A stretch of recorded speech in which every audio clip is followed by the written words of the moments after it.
हरि ओम।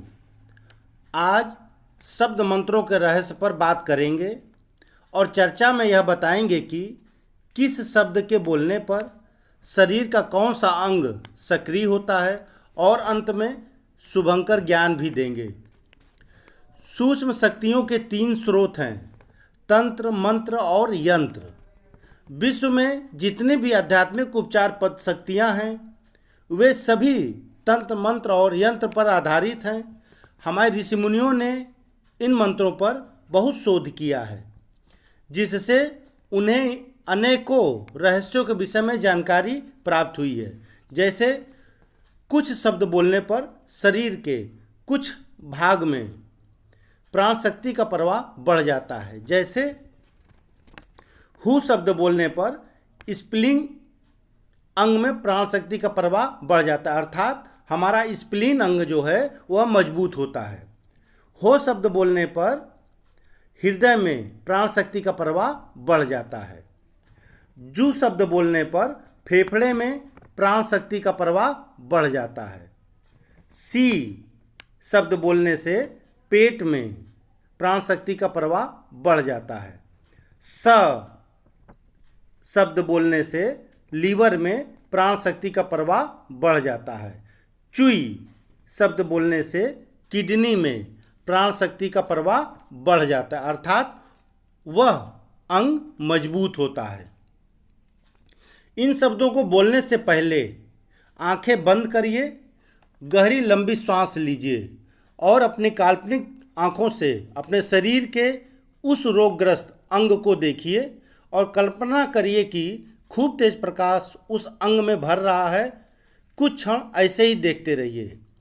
अब उस अंग से संबंधित शब्द को सीटी की धुन में गुनगुनाइए अथवा लयबद्ध तरीके से उसको बोलिए।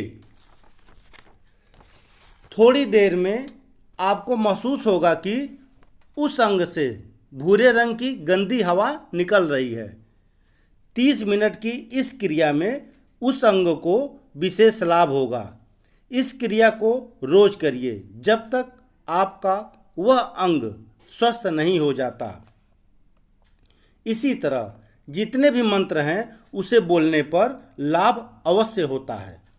यदि आप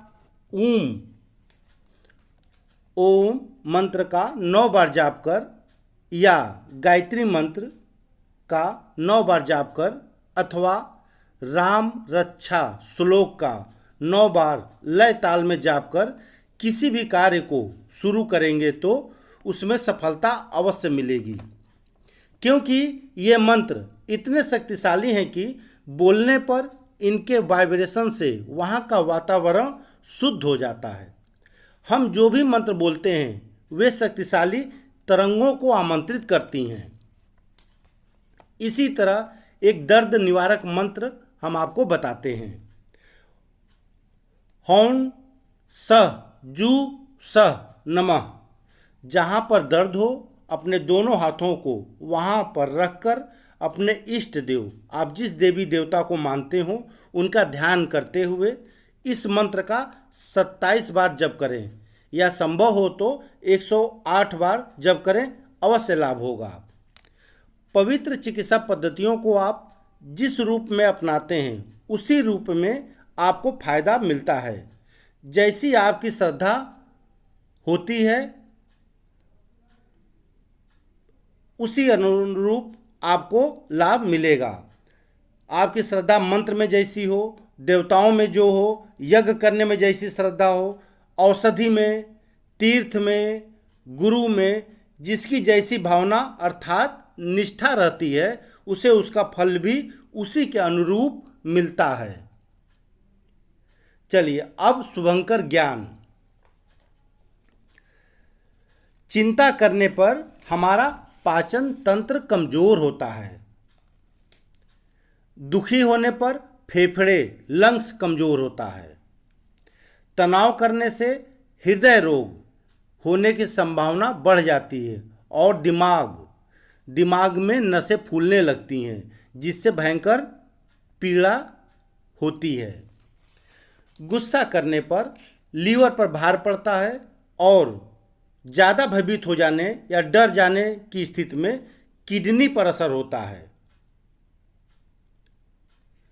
इसका यदि हम ध्यान रखेंगे तो हमको ज़्यादा लाभ अवश्य मिलेगा।